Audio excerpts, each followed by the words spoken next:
سيدنا ومولانا محمد اللهم صل على سيدنا. جی ویلکم بیک ناظرین، آپ کو دوبارہ سے خوش آمدید کہتے ہیں. لاہور روز کے مصافات میں تمام تر لوگوں نے اپنا اپنا روزہ افطار کر لیا ہے، لیکن باقی شہروں کے جو لوگ ہیں وہ اپنے مقامی وقت کے مطابق اپنا روزہ افطار کریں گے. سیرت رمضان ہم بات کر رہے ہیں، تزکیہ نفس کے حوالے سے اپنی اصلاح کرنا چاہتے ہیں اور جان رہے ہیں کہ احکامات خداوندی کیا ہیں، احادیث کیا کہتی ہیں حسد کے حوالے سے، غیبت کے حوالے سے اور بہتان کے حوالے سے. اس سے پہلے ہم نے غیبت اور حسد پہ بات کی ہے. مفتی بہرام صاحب، اگر ہم بہتان کے حوالے سے بات کرتے ہیں، بہتان کے حوالے سے احکامات ہمیں کافی اسٹرکٹ قسم کے نظر آتے ہیں، اور بہتان ایک ایسی چیز ہے اگر آپ ثابت نہیں کر سکتے تو یہ اس سے بھی بڑا ایک گناہ ثابت ہو جاتا ہے کہ اگر آپ کسی پہ الزام لگا رہے ہیں اور اسے ثابت نہیں کر پا رہے ہیں. اس سے پہلے کہ آپ اپنی رائے دیں، ہم نے دیکھا کہ تاریخ کے کچھ اوراق ہمیں یہ بھی بتاتی ہیں، کچھ روایات یہ بھی بتاتی ہیں کہ مسجد کوفہ میں ایک لڑکی کا واقعہ پیش کیا گیا. حضرت علی جو ہے ان کے پاس ایک مسئلہ لے کر آیا جاتا ہے اور جس عورت کے اوپر الزام لگایا جاتا ہے کہ یہ خاتون حاملہ ہیں اور ان کے حوالے سے یہ بتا رہے تھے کہ غیر شادی شدہ ہیں اور ان کو سزا دی جائے. تو اس وقت جو ہے مطلب یہ قریب ہو چکا تھا کہ قاضی بھی یہ فیصلہ سنا چکے تھے کہ اس عورت کو سزا ہو جانی چاہیے، لیکن اس وقت ہمیں یہ روایات میں یہ ملتا ہے کہ حضرت علی جو ہے انہوں نے روکا اور انہوں نے کہا کہ اس بات کا فیصلہ بہت جلد کیا جائے گا. اور لوگ جاننا چاہتے ہیں، ہر خاص و عام جاننا چاہتا ہے کہ آخر ایک ایسی خاتون کہ جس کی ظاہراً حالت یہ بتا رہی ہے کہ وہ حاملہ ہے، اس کو سزا کیوں نہیں دی جا رہی، اور ثبوت بھی یہ بتا رہا ہے کہ یہ خاتون جو ہیں وہ غیر شادی شدہ ہیں. لیکن جب ایک مقررہ وقت کے مطابق لوگوں کو بلایا جاتا ہے تو مسجد کوفہ میں لوگوں کو کچھ ایسا منظر نظر آتا ہے کہ سامنے ایک کیچڑ ہے اور اس کیچڑ کے بارے میں لوگ ایک دوسرے سے دریافت کرنا چاہ رہے ہیں کہ آیا مسجد کے صحن میں یہ کیچڑ کیوں لا کے رکھا گیا ہے. تو جب حضرت علی آتے ہیں تو ان خاتون کو جو ہے وہ اس کیچڑ میں بٹھا دیا جاتا ہے، اور جب کچھ ٹائم بعد دیکھا جاتا ہے تو اس کے پیٹ سے ایک جونک جو ہے وہ برآمد ہوتی ہے، اور وہ واقعہ وہیں پہ سب کے سامنے آشکار ہو جاتا ہے کہ یہ جو آپ الزام لگا رہے تھے کہ جو ظاہراً یہ بتا رہا تھا کہ خاتون جو ہیں وہ شاید حمل سے ہیں، لیکن اس کے پیچھے بھی کتنی بڑی لاجک تھی کہ اگر آپ کسی پہ بہتان لگا رہے ہیں یا کوئی سنگین الزام لگا رہے ہیں تو اس کی تصدیق کے حوالے سے بھی کچھ پیرامیٹرز ہمیں بتائے جا رہے ہیں. تو آپ کیا کہیں گے اس حوالے سے؟ بسم اللہ الرحمن الرحیم. سب سے بڑا گناہ یہ ہے کہ کسی بے گناہ پر الزام لگایا جائے، بہتان لگایا جائے. اور الزام لگانا اور ایسی چیز جو بہتان لگانا، پھر اس کو ثابت کرنے کے لیے گواہی کا جو معیار ہے وہ بڑا سخت ہے، اور اگر یہ گواہی یہ ثابت نہیں کر سکتا تو یہ خود سزا کا مستحق ہوگا، اس کے خلاف کارروائی کی جائے گی. تو لہٰذا اگر یہ ثابت نہ کر پائے اس طرح. اچھا، اور ایک اور چیز کہ اگر دیکھیں بہتان تب ہی لگایا جائے گا نا کہ اگر کسی کے اندر کوئی چیز نہیں، مقصد کیا ہوگا اس کو میں یہاں پھنسا دوں. اب دیکھیں ہم اگر کسی کو یا کوئی کسی کو پھنسانے کی نیت کرتا ہے اور وہ معاملہ اللہ کے سپرد کر دے اور اللہ رب العزت اس کی مدد فرمائے تو سارے مل کر بھی اس کا کچھ بگاڑ نہیں سکتے، اور اللہ جس کی مدد فرمائے اس کی مخالفت کون کر سکتا ہے. تو لہٰذا ہمیں اس بات کو ذہن نشین رکھنا چاہیے کہ جب کسی پر بہتان لگایا جاتا ہے اور وہ اللہ کے آگے فریاد رکھتا ہے تو اللہ کا عرش جو ہے وہ کانپتا ہے، اللہ کا جو عرش ہے وہ کانپتا ہے، اس کے اندر حرکت پیدا ہوتی ہے، اور اللہ رب العزت قطعاً اس کی معافی نہیں ہوگی اگر وہ اسی حال میں دنیا سے چلا جاتا ہے.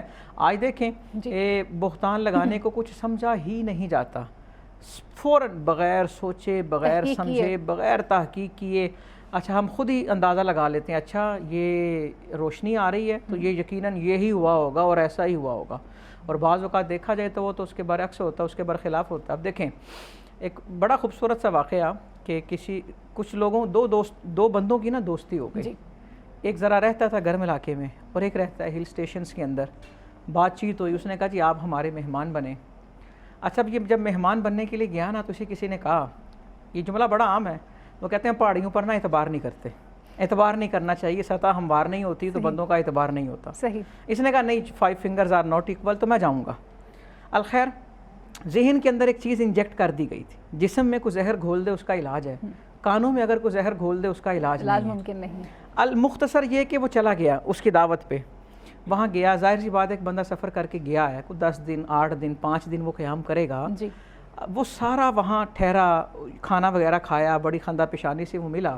تو جو گرم علاقے سے گیا ہے نا وہ کہتا ہے میرے پیروں سے زمین نکل گئی کہ میرا میزبان مجھے کہتا ہے آپ یہاں آئے ہو تو ٹھہرنا کہاں ہے آپ نے. کہتے ہیں مجھے فوراً وہ بات ذہن میں آئی، کہتے میں نے تو کچھ نہیں کہا، میں نے کہا اب آیا ہوں، ہوٹل جتنے ہیں تو کہیں نہ کہیں تو ٹھہروں گا۔ کہتے میں ٹھہرا اور میں پتہ نہیں کیا اس کے بارے سوچتا رہا، کیا کیا میں نے کہا کہ لوگ سچ کہتے ہیں۔ کہتے میں گھر آ گیا، میں نے کسی کو نہیں بتایا، کیونکہ اچھا لوگ آ کر نا اپنی رودادیں اس طرح کی بتاتے ہیں، حالانکہ نہیں بتانی چاہیے، بالکل، کیونکہ شرمندگی تو اپنے لیے ہے نا، اپنے لیے ہے۔ شرم ساری تو خود کی ہے۔ کہتے ہیں کچھ عرصے کے بعد نا مجھے خط ملا اس کی طرف سے، اس نے معذرت کی، اس نے کہا آپ معاف کریں یا نہ کریں وہ آپ کی بات ہے، لیکن ہوا یوں تھا جس وقت آپ میرے پاس آئے ہیں نا، آپ دروازے پر پہنچے ہیں، کچھ لمحے قبل میرا جوان سالہ بیٹا فوت ہوا ہے اور اس کا جنازہ گھر تھا، اور میں نے اپنی اہلیہ کو کہا تھا کہ ابھی اپنے اوپر قابو رکھنا ہے، یہ بندہ بڑی دور سے آیا ہے، یہ آ کر کہیں اس غم میں شامل نہ ہو جائے، وہ تفریح کے لیے آیا ہے۔ کہا جب ہمارے صبر کا پیمانہ لبریز ہو رہا تھا تو ہم سے نہ رہا گیا، ہم نے کہا جناب آپ کہاں جائیں گے، یہ معاملہ تھا، یہ حقیقت تھی، آپ کو بتایا ہے، تو اب فیصلہ آپ کا ہے، آپ نے خود فیصلہ کرنا ہے۔ تو اسی لیے رائے بنانے سے پہلے جان لینا۔ مولا علی شیر خدا حیدر کرار کرم اللہ تعالی وجہ الکریم سختی سے کہا کرتے تھے جتنی مرضی بڑی بات ہو جائے، جتنا مرضی بڑا دعویٰ ہو جائے، جب تک دوسرے کی بات سننی نہیں ہے نا، کوئی ذہن میں بھی فیصلہ نہیں لینا۔ کیونکہ ذہن جب کسی چیز کی طرف آمادہ ہو جائے گا نا، پھر انسان اس کی اسباب ڈھونڈتا رہے گا۔ بالکل۔ تو جب تک دوسرے کی بات سننی نہیں ہے نا، تو تب تک اس پر آمادہ نہیں ہونا۔ دیکھیں بہت سارے معاملات، بڑی بڑی چیزیں، بڑی بڑی مصیبتیں آتی ہیں، اگر انسان فوراً ہی اس پہ ایسا ریئیکٹ کرے جس طرح پانی ابل رہا اس کے اندر عکس نظر نہیں آتا، تو انسان بہتان کی طرف لگ جائے۔ کسی نے اب دیکھیں یہ بہتان کی وجہ سے معاشرے میں کئی ایسے جرائم ہوتے ہیں جن کو پھر زمانہ کہتا ہے جی غیرت کے نام پر ہی ہو گیا ہے، حالانکہ یہ بہتان ہے، تحقیق کرو ہوا ہے نہیں ہوا، اگر خدا نہ خواستہ وہ واقعہ ہوا ہے تو اس کے جو طریقہ کار، جو پیرامیٹر شریعت نے مقرر کیا ہے، بہت سخت احکامات جو شریعت نے مقرر کیا ہے، کیا وہ اس پر اترتا ہے نہیں اترتا، اس کا کوئی قانونی طریقہ ہے، قانونی ادارے ہیں، اگر آپ کو کوئی مسئلہ ہے تو ان کا سہارا لیجئے۔ تو لہٰذا یہ صرف بہتان کی بنا پر۔ اب ہوتا کیا ہے، اب مثال کے طور پہ، بلکہ میں ایک بڑی شاندار مثال دوں گا، حضرت داتا صاحب رحمۃ اللہ تعالی علیہ نے حضرت سیدنا عیسیٰ علیہ السلام کے بارے ایک بات لکھی کہ حضرت عیسیٰ نے ایک چور کو چوری کرتے دیکھا۔ نبی کی آنکھ دھوکہ نہیں کھاتی، رسول کی آنکھ دھوکہ نہیں کھاتی، اور حضرت عیسیٰ اسے کہنے لگے وہ چوری کیوں کرتا ہے؟ وہ کہنے لگا اللہ کی قسم میں نے چوری نہیں کی۔ تو حضرت عیسیٰ توبہ کرنے لگے، یا اللہ میں نے الزام لگا دیا، حالانکہ نبی کی آنکھ ہے، یہ نہیں کہا کہ تو مجھے کہہ رہا ہے، جھوٹا کہہ رہے ہو، بلکہ کہا یا اللہ مجھے معاف فرما۔ اور اللہ رب العزت کبھی یہ نہیں چاہتا کہ کوئی بندہ کسی کی ٹو میں جائے، کسی پر عیب لگائے، کیونکہ وہ مالک ہے نا، اگر اس نے بندوں کے عیب بیان کرنا شروع کر دیے تو کون بچے گا؟ اور اللہ جب بیان کرے گا تو پھر پورا مجمع محشر دیکھے گا۔ تو لہٰذا اگر میں چاہتا ہوں کہ وہ ستار العیوب میری پردہ پوشی کرے، تو اگر کسی میں عیب ہے بھی صحیح، کسی نے جرم کیا بھی ہے تو اسے چھپانے کا حکم ہے۔ بے شک ہم کیا کرتے ہیں، کسی نے کیا ہی نہیں اور پھر ہم بڑے خوش ہو رہے ہوتے ہیں کہ دیکھا کیسا پھنسایا میں نے، دیکھا کیسی پلاننگ کی، کیسی چال چلی۔ دھوکہ ہم اس کو نہیں دے رہے، دھوکہ اللہ کو بھی نہیں دے رہے، دھوکہ اپنے آپ کو دے رہے ہیں۔ اور جب یہ وقت کا پہیہ گھومے گا نا، اور جب یہ وقت بدلے گا، پھر انسان کے پاس صرف حسرت ندامت کے علاوہ کچھ نہیں بچے گا۔ لیکن اس وقت چڑیاں جو ہیں وہ کھیت چگ چکی ہوں گی، پھر پچھتانے کا بھی فائدہ آپ نے بہت نہیں خوب ہوگا۔ بات کی۔ اور اگر آپ دنیا میں کسی کا پردہ رکھ دیتے ہیں نا، تو روز محشر جہاں پر پوری دنیا کے انسان ہوں گے اور ہر کسی کا نامہ اعمال پڑھ کر سنایا جا رہا ہوگا، صرف ایک جملے میں سب سے بڑی نیکی یہ ہے کہ ایک بندہ ہمارا بھائی دنیا سے رخصت ہو گیا، اسے کسی نے غسل دیا، کفن دیا، قبر میں اتارا، اس دوران اگر وہ اس کے کسی عیب پر مطلع ہوا مردے کے، اور اس نے اللہ کی رضا کے لیے اسے چھپا لیا، تو وہ بغیر حساب کے اللہ اسے جنت عطا کرے گا۔ بہت خوب۔ اور بلکہ یہ تو باقاعدہ غسل کے احکامات میں شامل ہے۔ آپ دونوں علماء کرام بیٹھے ہیں کہ جب آپ کسی کو غسل دینے کی نیت سے جاتے ہیں تو آپ کو پہلے عمادتاً اپنے آپ کو تیار کرنا پڑتا ہے کہ اگر میں کسی کی کوئی ایسی چیز، کسی مردے کو کسی ایسی حالت میں دیکھ لوں تو میں اس کا نہ ذکر کروں گا اور نہ اسے آنکھ بھر کر دیکھوں گا، کیونکہ اس کی شریعت اجازت نہیں دیتی ہے۔ اور جیسے آپ نے حضرت عیسیٰ علیہ السلام کا ذکر کیا، تو وہ ان کے زمانے میں ایک واقعہ یہ بھی پیش آیا تھا نا کہ خاتون بدکار تھی، فاسق تھی، جنہیں لوگ پتھر مار رہے تھے، تو حضرت عیسیٰ اور انہوں نے کہا کہ اس عورت کو وہ شخص پتھر مارے گا کہ جس نے خود کبھی کوئی گناہ نہ کیا ہو۔ تو اس تمام لوگ پیچھے ہٹ کے، کیونکہ کوئی بھی اس بستی میں ایسا شخص نہیں تھا کہ جو یہ دعویٰ کر سکے کہ میں نے اپنی زندگی میں کوئی گناہ نہیں کیا ہے۔ علامہ صاحب، بہتان کے حوالے سے شریعت کے احکامات کیا ہیں؟ اور جس طرح کی چیزوں کی طرف کچھ مفتی صاحب نے بھی اشارہ کر دیا، میں آپ سے کھل کے پوچھنا چاہوں گی کہ ہم یہاں پر یہ بھی دیکھتے ہیں کہ آئے دن سوسائٹی کے اندر غیرت کے نام پر قتل بھی ہو رہے ہوتے ہیں۔ ابھی حالیہ بھی ایک ویڈیو سامنے آئی ہے جو تمام لوگوں نے دیکھی ہے فیس بک کے اوپر۔ تو یہ بہتان لگانا اور اس بہتان کو ثابت کرنے کے لیے شریعت کیا احکامات جاری کرتی ہے؟ شریعت کے احکام جو ہے نا بیٹا وہ یہ ہیں کہ جب تک تمہیں کسی چیز کی گہرائی کا، تحقیق کا، ثبوت کا پتہ نہ چلے اس پر کوئی حد جاری نہیں ہوتی، نہیں ہو سکتی، نہ ہو سکتی ہے۔ بہتان اسم ہے اور اس کو گناہ کبیرہ میں کہا گیا ہے۔ 3 مقامات پر عرش الہی کام جاتا ہے۔ پہلا وہ ہے جب کسی یتیم کو تماچا مارا جاتا ہے تو عرش الہی کام جاتا ہے۔ دوسرا وہ ہے جو اپنی عورت کو بہتان اور غلط بہتان سے طلاق دے دیتا ہے جبکہ وہ بے گناہ ہوتی ہے تو اس وقت عرش الہی کانپ جاتا ہے۔ ایک ہوتا ہے طلاق عورت خود مانگتی ہے، اس کے احکام اور ہیں، اس کو خلا کہتے ہیں۔ عورت بسنا چاہتی ہے، رہتی ہے اپنا اچھے گھر کو جنم، لیکن پھر وہ اس پر اتہام بہتان باندھ کر دوسری شادی کرنا چاہتا ہے اور اس کو طلاق دے دیتا ہے تو عرش الہی کانپ جاتا ہے۔ ٹھیک ہے جی۔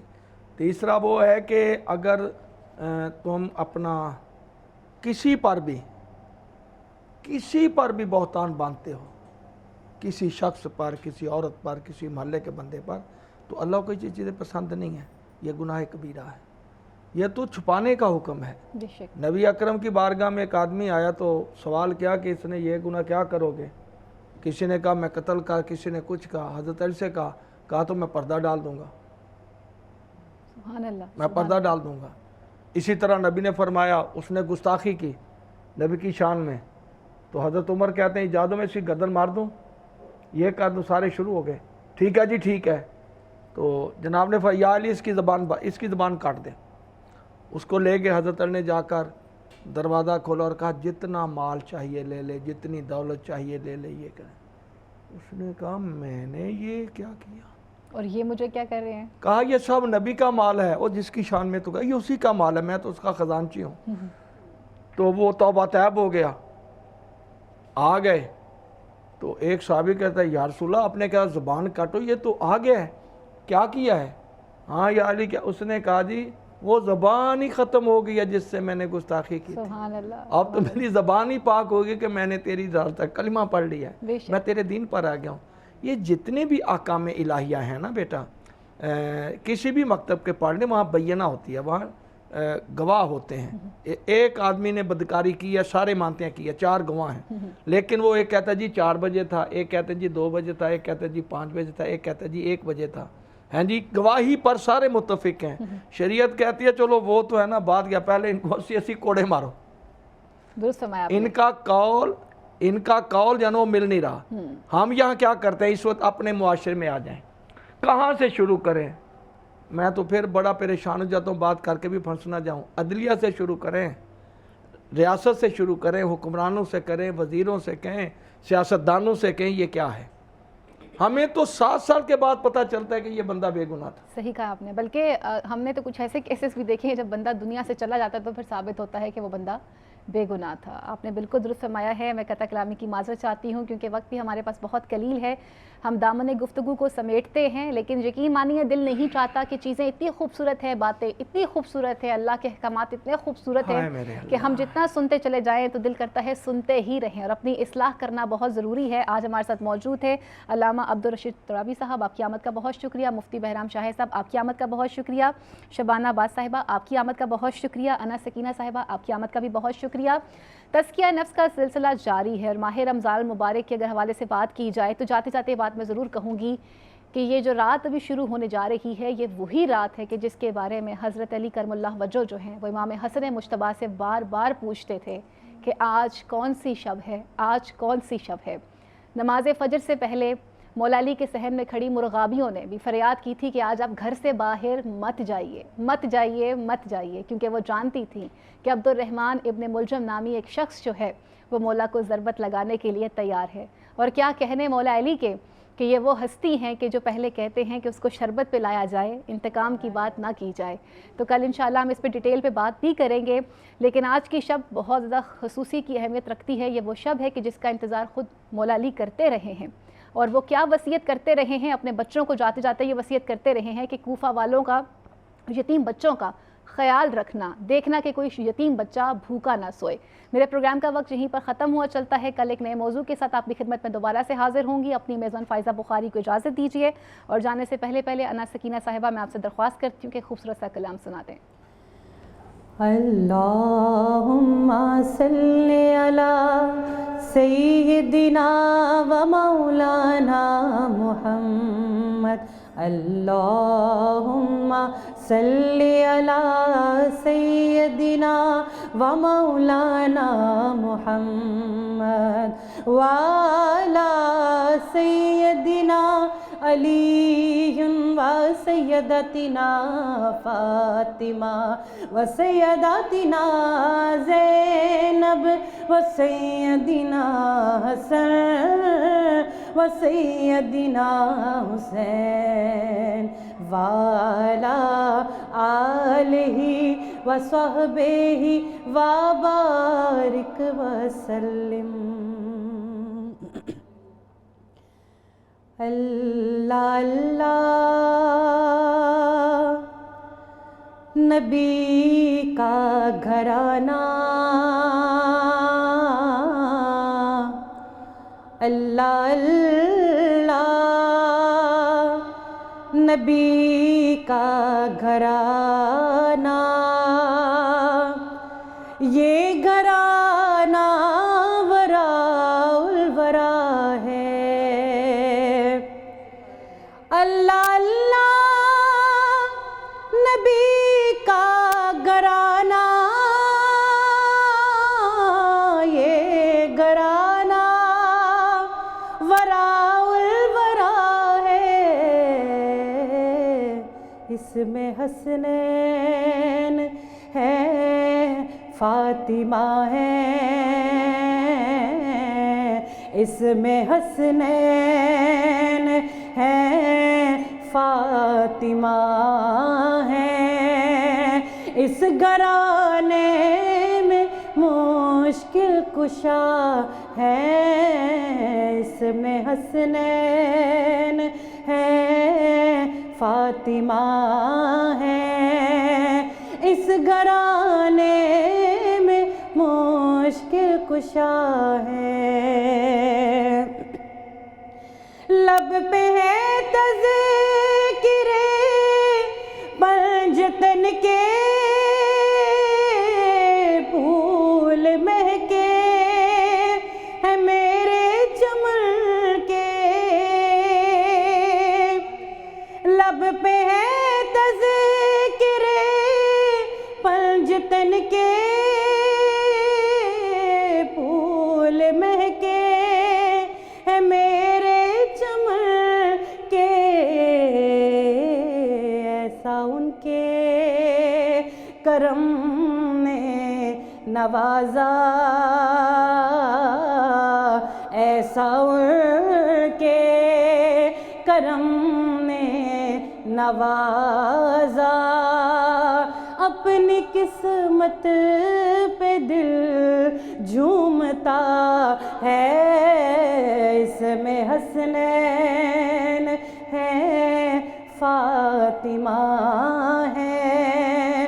اس گھرانے میں مشکل کشا ہے. خیر سے تم ہی خیر الورا ہو،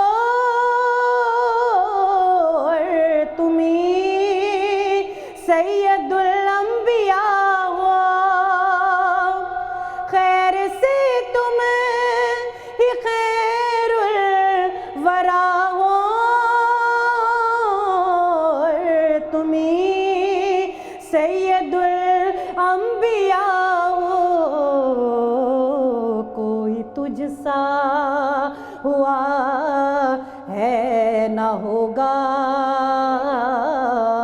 کوئی تجھ سا ہوا ہے ہوگا، میرے رب کا یہی فیصلہ ہے، اس میں حسنین ہے، فاطمہ ہے، اس گھرانے میں مشکل کشا ہے۔ کعبہ عشق کا نمازی میں ہوں، ان کی عنایت پہ راضی۔ کعبہ عشق کا نمازی میں ہوں، ان کی عنایت پہ راضی۔ میری تربت پہ لکھنا نیازی، میری تربت پہ لکھنا نیازی۔ پنجتن کا یہ ادنا گدا ہے، میری تربت پہ لکھنا نیازی۔ پنجتن کا یہ ادنا گدا ہے، اس میں حسنین ہے، فاطمہ ہے، اس گھرانے میں مشکل کشا ہے۔ سبحان اللہ، سبحان اللہ۔ اللهم صل على سيدنا ومولانا محمد، اللهم صل على سيدنا